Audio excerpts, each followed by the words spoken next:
pessoal. Hoje, no nosso Papo de Polo, nós temos a presença do Dr. Everton Luiz Breyer.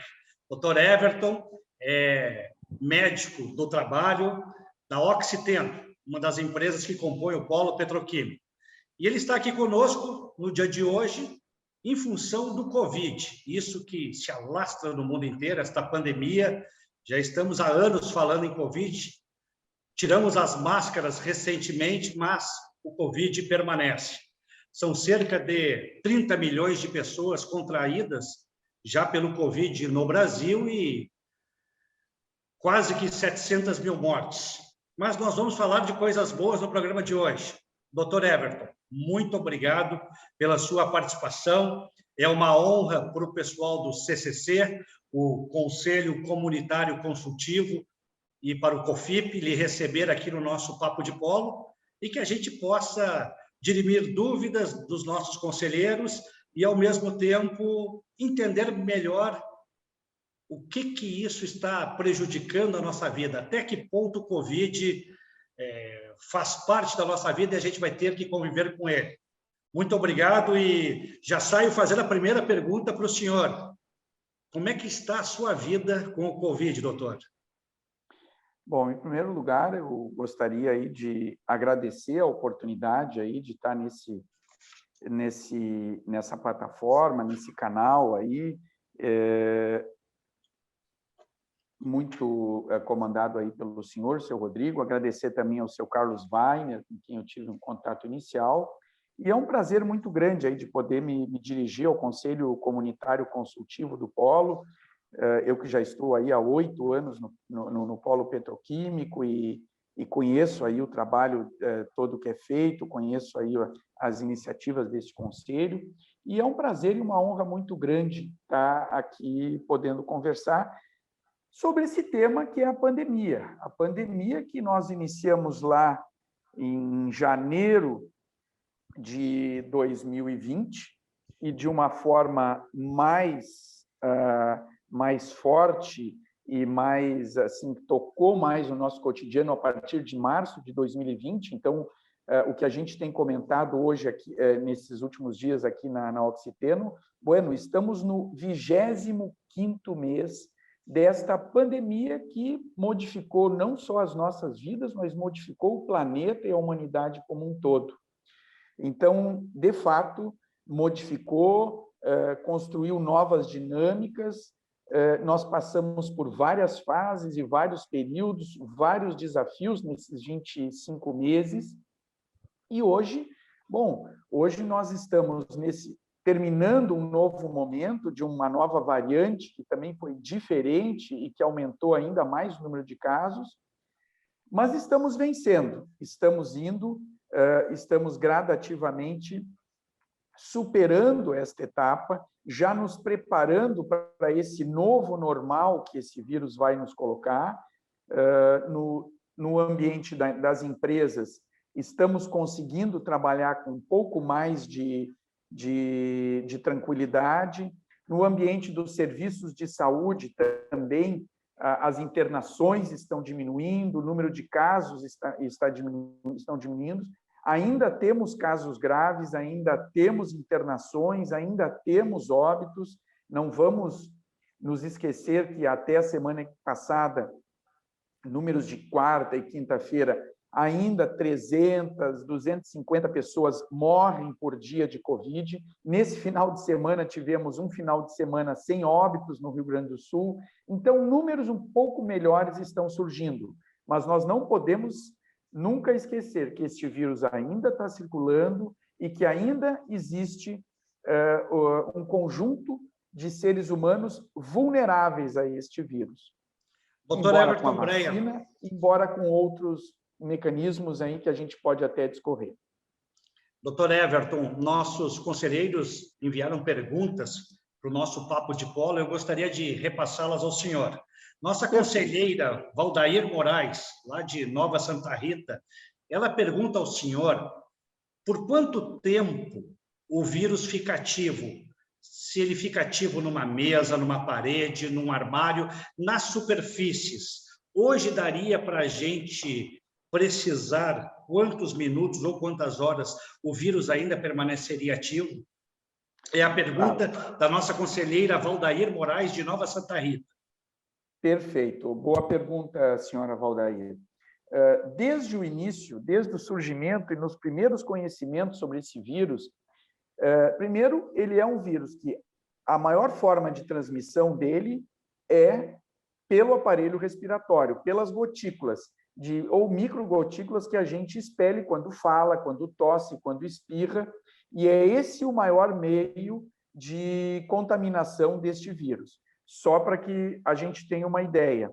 Nesse aerosol, nesses líquidos que a gente expele quando fala, o vírus pode sobreviver no ar, então, disperso nessa umidade até 3 horas. Mas se sabe também que ele permanece vivo no ambiente. A permanência deste vírus vivo no ambiente vai depender de vários fatores, da umidade, do pH, se ácido, se básico, da luz solar, da temperatura e do material onde ele está depositado. Então, no ambiente, depende do material onde ele está colocado e de outros fatores, como a gente colocou. Então, a gente sabe que, por exemplo, numa superfície plástica, esse vírus pode sobreviver até 72 horas, se as condições forem boas. No aço inoxidável, também até 72 horas. No papelão, com condições propícias, o vírus pode permanecer até 24 horas. Na madeira, se for uma madeira com condições de, como já disse, de temperatura, de umidade, esse vírus pode ficar até 4 dias ali vivo. Então, por isso, a importância que sempre se deu nessa pandemia, primeiro, a higienização das mãos e a higienização das superfícies e do ambiente. Imagine que se a gente tocar numa superfície contaminada pelo vírus e depois levar essa mão à boca, aos olhos, a gente poderá estar se contaminando com esse vírus. Por isso, a importância de sempre higienizar as mãos e sempre higienizar as superfícies. Então, esse vírus, ele pode permanecer vivo nos mais diversos materiais de acordo com as condições. E esse tempo pode variar de horas até dias. A conselheira Tatiana Saldanha, da cidade de Montenegro, ela pergunta para o senhor o seguinte: se já existe um levantamento feito até o momento referente às consequências e às sequelas das pessoas que contraíram o vírus. A Tatiana diz que muito ouve-se falar de dores nos joelhos, na região dos ombros, nas articulações, e se existe também uma associação feita por equipes médicas, né, para tratar dessas dores de pessoas que ficaram com sequelas do Covid. Boa pergunta também. Perguntas difíceis. Veja bem, nós estamos com 25 meses assim, desta pandemia, na qual a gente está tendo um trabalho mais direto. Nesses 25 meses, a gente está conhecendo esse vírus, conhecendo as suas consequências. Mas vamos partir daquilo que é o mais claro e conhecido nele. Esse vírus, ao acometer o organismo, ele promove uma reação inflamatória em todo o organismo, em todos os tecidos.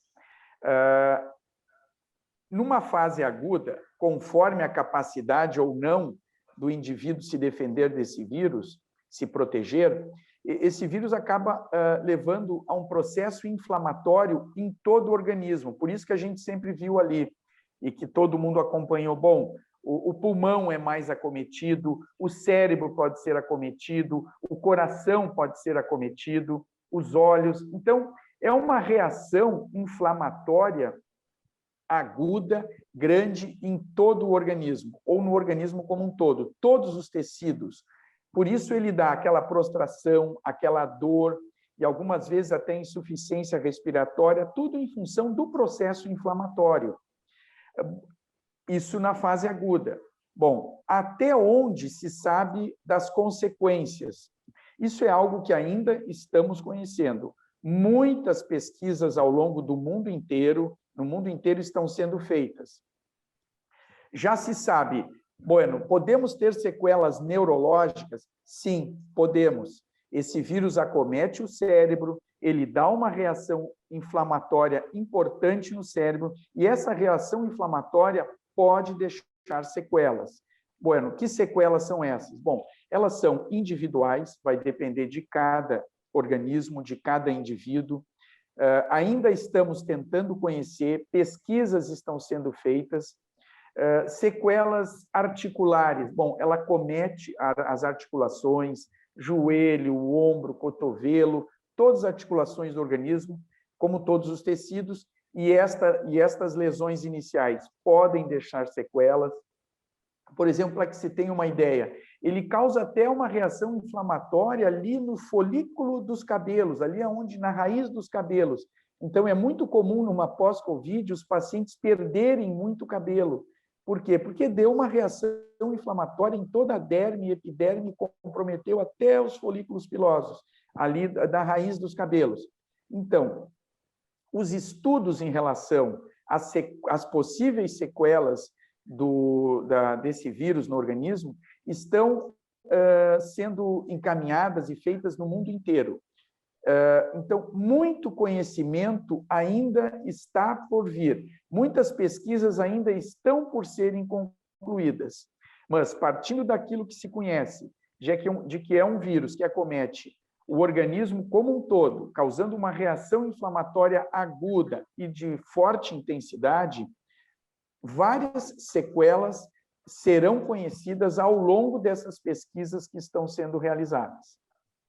Doutor Everton, a nossa conselheira, a Marilene Michel, de Nova Santa Rita, ela lembra que no início da pandemia houve uma recomendação para que usassem preferencialmente máscaras de pano ao invés das descartáveis, e que agora, em fevereiro, ela leu uma reportagem dizendo que as máscaras descartáveis agora são as preferenciais. Por que essa mudança? Em função do contágio, que hoje não está sendo tão frequente? Boa pergunta, dona Marilene, e é um prazer responder. Vai dentro daquilo que a gente vem falando. Temos 25 meses de um vírus que a gente não conhecia. Ao longo desses 25 meses, estudos foram sendo feitos, pesquisas foram sendo realizadas. No início se tinha uma ideia sobre as máscaras e, ao longo do período, bom, foram mudando, fruto de pesquisas e de... Desculpe. 3 máscaras padronizadas, assim, nós temos, de consumo mais geral. Primeiro são aquelas máscaras, digamos, mais profissionais, aquelas mais de uso em nível hospitalar, que podem ser usadas também em qualquer meio, só que elas são um pouco mais caras e de mais difícil acesso, que são aquelas N95 e PFF2, que são as mesmas, que são de nível mais usado por profissionais de saúde, nível hospitalar, mas que podem ser usados em qualquer meio. Essas promovem uma segurança muito grande, de mais de 90%. Hoje, em segundo lugar, como as mais seguras, estão, de fato, as ditas máscaras cirúrgicas, que são máscaras descartáveis. Elas realmente oferecem uma segurança um pouco melhor que as máscaras de pano, mas esse um pouco maior não é muito grande, a segurança ela não tem muita diferença. Uma lá em 40% e a outra em 50%. Mas a máscara cirúrgica ela é discretamente melhor, porém, elas são descartáveis. Elas devem ser usadas, assim, uma pessoa pode usar, assim, teria que usar 2 por dia. Usa um conjunto de 4, 5 horas e tem que trocar. Então, isso é uma desvantagem. As máscaras de pano, elas podem ter 1, 2 ou 3 camadas. Se tiver 3 camadas, ela oferece uma segurança maior. Tem uma vantagem as máscaras de pano, elas são reutilizáveis. Elas podem ser usadas 1, 2, 3 dias e, de acordo com a sua condição de higiene e umidade, ela pode ser lavada higienizada e pode ser reutilizada, que é o contrário das máscaras cirúrgicas, que são descartáveis, que não podem ser lavadas e reutilizadas. Mas o que deve ficar, o que a gente tem que guardar bem desse processo é: a máscara é importante utilizar, tanto a máscara cirúrgica descartável quanto a de pano reutilizável, elas também oferecem uma boa proteção. E o que a gente conheceu e vivenciou com as máscaras nesses 25 meses? Elas ajudaram a nos proteger do vírus da Covid, mas elas também nos ajudaram a proteger dos outros vírus, tipo H1N1, vírus respiratórios, vírus de outras gripes mais comuns.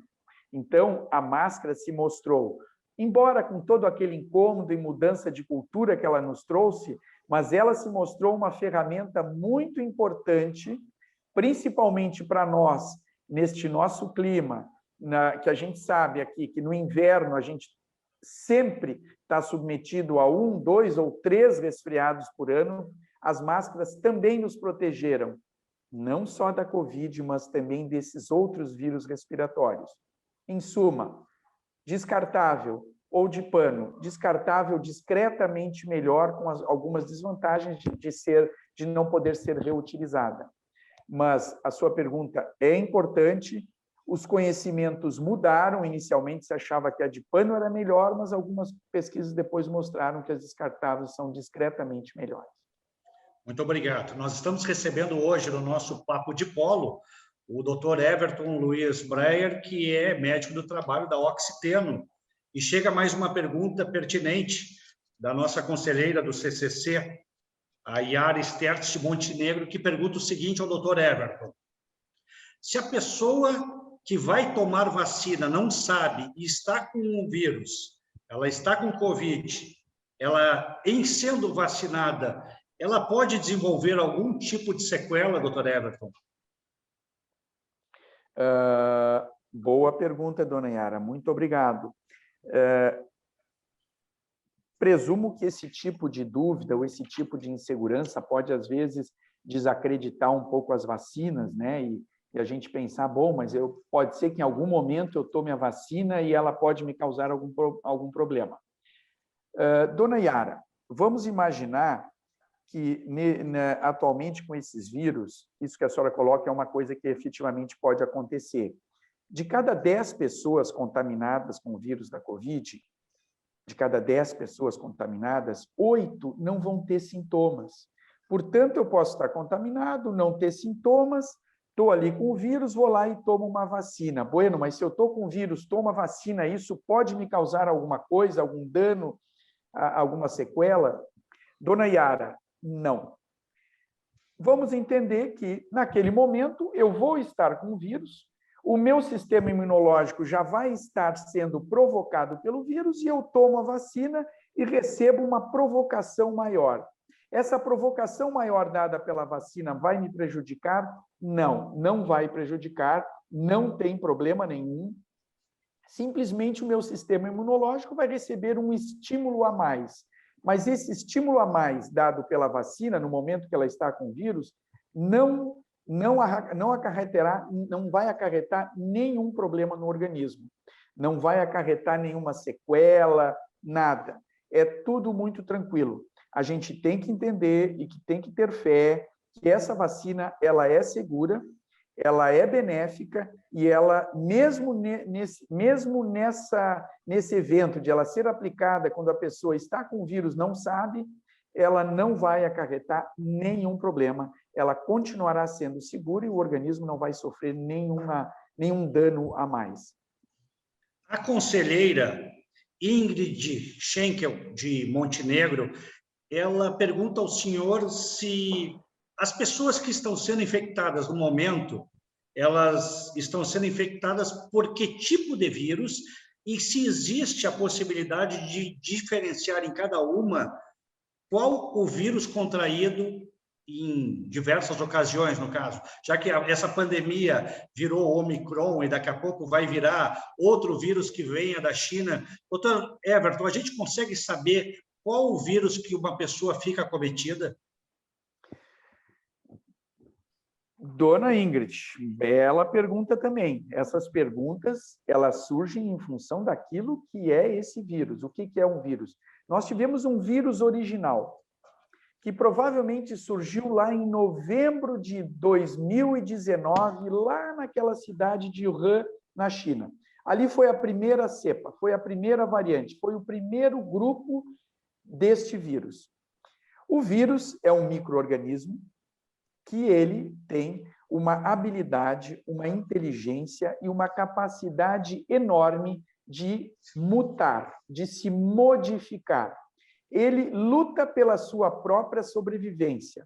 O vírus, à medida em que ele vai se disseminando, entrando nos organismos e se multiplicando, ele também vai se modificando. No momento em que os primeiros vírus acometeram os indivíduos, os seres humanos, e nós começamos a combater esse vírus, começamos a criar mecanismos de nos protegermos desse vírus e de matarmos esse vírus, o próprio vírus, ele inteligentemente começou a se modificar. E o que é a modificação? São as variantes delta, gama, e chegamos agora nessa última variante, Ômicron. E a cada variante, os vírus vão se tornando mais inteligentes, porque o interesse do vírus não é nos matar, o interesse do vírus sempre é ele sobreviver. Então, por isso que essa última variante, Ômicron, é um vírus que se dissemina muito mais rápido, muito mais fácil, não causa danos tão graves ao organismo, porque ele não quer mais nos matar, porque se nós morrermos, ele também não vai ter aonde se disseminar, então, mas ele quer se replicar mais rápido. Então, o vírus vai se modificando. E essa última variante Ômicron nos mostrou isso, ele se dissemina rápido, explosivamente, e não causa danos tão graves nos indivíduos. Quem realmente está sofrendo com esta variante Ômicron é aquelas pessoas que não se vacinaram e aquelas pessoas que têm comorbidades, doenças mais graves, diabetes, insuficiência renal e idosos mais debilitados e imunodeprimidos. Ponto. Temos como saber qual é o vírus ou a variante que nos acomete? Sim, existem estudos genéticos. A pessoa está infectada, deu positivo para o Covid. Nós temos como, a ciência tem como ir lá, pegar a amostra desse vírus, identificar a carga genética desse vírus e dizer, ele é delta, ele é gama, ele é ômicron. Claro que isso é um exame caro, é um exame mais difícil, ele não é feito em todos os pacientes infectados, ele é feito no regime de amostragens. Então, se pega uma região de infectados, digamos, naquela região se tem que, naquele momento, 300 mil pessoas infectadas, vai lá e coleta o vírus de 200, 300 pessoas e se faz o estudo genético e aí, estatisticamente, matematicamente, se faz um estudo matemático sobre, bom, pega-se essa amostra e aí se vê qual é o tipo de vírus ali mais frequente. Então, resumindo objetivamente na sua pergunta, sim, existe a possibilidade de identificar o vírus que acometeu a pessoa, fazer um estudo genético e ver qual é a variante que está ali acometendo. Isso foi muito bem feito em todo o mês de janeiro e fevereiro no Brasil e no mundo inteiro, e aí se identificou, sim, que a grande variante responsável por mais de 90% dos casos foi a variante Ômicron.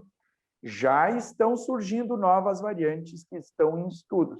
Provavelmente, os próximos casos que vierem ao longo do mês de abril e maio, talvez já sejam um pouco diferentes desta variante Ômicron. Doutor Everton, para finalizarmos esse nosso papo de polo, a gente recebe aqui um comentário da nossa conselheira, a Odila de Triunfo, que ela enfatiza que o mundo mudou e mudou muito nesses últimos anos e que durante toda a pandemia o foco nas notícias e nas informações e houve um endeusamento muito grande do vírus e que a gente deveria valorizar muito mais o nosso sistema imunológico. O senhor, como médico, é óbvio que o senhor orienta as pessoas para que elas se alimentem melhor, que elas possam tomar sol, que elas possam dormir mais tempo, que elas tomem água, mas até que ponto a gente poderia criar uma conscientização, que é o que a conselheira Odila nos envia, de dar valor às pessoas saudáveis, para que as pessoas fiquem saudáveis. E eu lhe pergunto, como jornalista, por quanto tempo a gente vai ter que conviver com esse vírus? Para o resto da vida? Vai ter sido um aprendizado de vida? Então, junto com a conselheira Odila, que luta por pessoas mais saudáveis, eu pergunto ao senhor, até quando fica essa incógnita, doutor Everton? Perfeito, seu Rodrigo. Bons questionamentos. A dona Odila coloca uma coisa, um tema muito interessante. Dona Odila, vamos tentar valorizar bastante o que a senhora está colocando. Vou tentar conversar com a senhora, dona Odila, no sentido de tentar demonstrar o quanto é importante isso que a senhora colocou, esse tema, esse detalhe que a senhora colocou. Bueno, hoje em dia já se sabe, hábitos de vida, hábitos saudáveis de vida, eles são fundamentais, eles são a base da manutenção de uma boa saúde. Se nós pegarmos as 10 causas de morte, as 10 coisas que mais matam os seres humanos, vamos pegar ali as primeiras 10 causas de morte. O que mais mata um ser humano? Se nós formos entender as 10 causas mais frequentes de morte, nós vamos ver que nestas 10 causas de morte, os hábitos saudáveis de vida estão envolvidos. Se nós tivermos hábitos saudáveis de vida, e aí esse hábitos saudáveis de vida engloba um conjunto de fatores, alimentação, atividade física, tudo que a gente imagina de uma vida saudável. Nas 10 maiores causas de morte, os hábitos saudáveis estão envolvidos. Ou seja, faltou hábito saudável, estamos inseridos naquelas 10 causas que mais matam os seres humanos. Se nós tivermos hábitos saudáveis de vida, nós já estamos lutando e evitando aquelas 10 causas que mais matam os seres humanos. Então, isso que a senhora coloca é de fundamental importância. Hábitos saudáveis de vida, que inclui alimentação, atividade física, trabalho com a mente, de relaxamento, de pensamento positivo, enfim, tudo que a gente imagina que a gente deva ter no nosso dia a dia para nos trazer saúde é fundamental.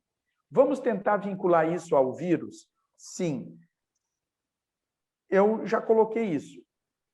De cada 10 pessoas acometidas pelo vírus da Covid, 8 não tem nada, não tem nenhum sintoma. 20% só, ou 2 pessoas, é que vão ter alguns sintomas. Se nós formos vermos quem mais sofreu com a Covid, quem mais morreu com a Covid, foram aquelas pessoas o quê? Primeiro, no início, pessoas mais idosas, com a saúde mais debilitada, ou pessoas com doenças crônicas, doenças graves. E que doenças são essas? Bueno, aí nós vamos ter a diabetes, nós vamos ter a hipertensão, nós vamos ter a insuficiência renal. E se nós formos pegar estas doenças, estas comorbidades que mais fizeram as pessoas sofrer com o Covid, com o vírus da Covid, nós vamos ver que nestas doenças, nestas comorbidades, não estavam associados hábitos saudáveis de vida.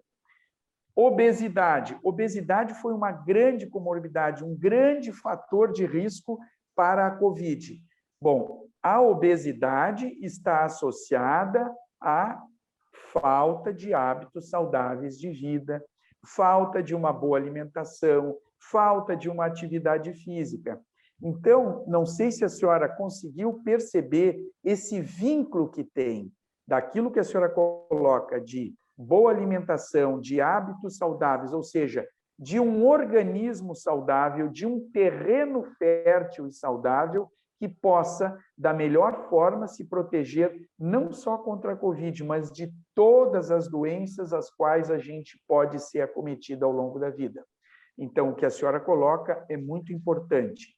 Sim, hábitos saudáveis de vida, boa alimentação é fundamental para que a gente fortaleça o organismo, e aquelas pessoas que tinham um organismo mais saudável, mais protegido, sim, não tiveram grandes danos com este vírus. Então, o que a senhora coloca é fundamental. Porém, nesta pandemia, um vírus novo que surgiu de uma forma explosiva e que pegou de uma forma muito rápida aquelas pessoas que não tinham uma saúde muito boa, ele acabou nos levando a valorizar muito o vírus e valorizar tudo que aquilo de uma forma imediata pudesse combater o vírus. Fica a grande lição, e a senhora faz muito bem esse alerta. Vamos pensar e vamos olhar daqui para frente. O que nós vamos aprender com essa pandemia? Bueno, nós temos que aprender que um corpo saudável, um corpo bem cuidado, um corpo em que a gente tenha com ele hábitos de promoção à saúde, bom, esse corpo, esse organismo, num futuro, novos vírus, novas pandemias, esse corpo estará melhor protegido. Então, o que a senhora coloca é de fundamental importância. O nosso papo de polo de hoje foi com o Dr. Everton Luiz Breyer, médico do trabalho da Oxiteno, um oferecimento do CCC, o Conselho Comunitário Consultivo do Polo Petroquímico, e do Comitê de Fomento das Indústrias do Polo, o COFIP. Dr. Everton, que tenhamos uma sociedade mais sadia. Essa é a esperança que temos para um mundo melhor. Nosso muito obrigado. Suas considerações finais. Bom, em primeiro lugar, um grande agradecimento aí, valorização de todo o trabalho do Conselho Comunitário Consultivo aí da região do Polo. Obrigado pela oportunidade de poder estar aí conversando, e a gente está sempre à disposição para o que for necessário. O trabalho da gente aqui é dentro do Polo e tem que estar integrado com a comunidade, com a sociedade, e ter esse trabalho amplo, aberto aí e com muita liberdade. Agradecer ao Rodrigo, agradecer ao Carlos também por essa oportunidade e fazer um apelo final aí. Nós estamos ainda com esta pandemia, estamos vencendo ela, estamos firmes, estamos caminhando. Alguns novos desafios virão. Seu Rodrigo, aquilo que o senhor colocou no início, que talvez eu não tenha respondido muito bem, acho que no futuro ainda continuaremos algum tempo, alguns anos, com a existência desse vírus, talvez numa outra intensidade, talvez tendo que nos vacinar anualmente, mas já com um grau de segurança bem maior. Nós temos que manter firme esses canais abertos para esse debate, temos que manter firmes esse tema no nosso cotidiano. E, bueno, mais uma vez, muito obrigado, estamos aí à disposição de toda a comunidade. E nosso muito obrigado a você que acompanhou toda a nossa entrevista com o Dr. Everton Luiz Breyer, médico do trabalho da Oxiteno. Papo de Polo fica por aqui, em breve voltaremos. Muito obrigado. Muito obrigado.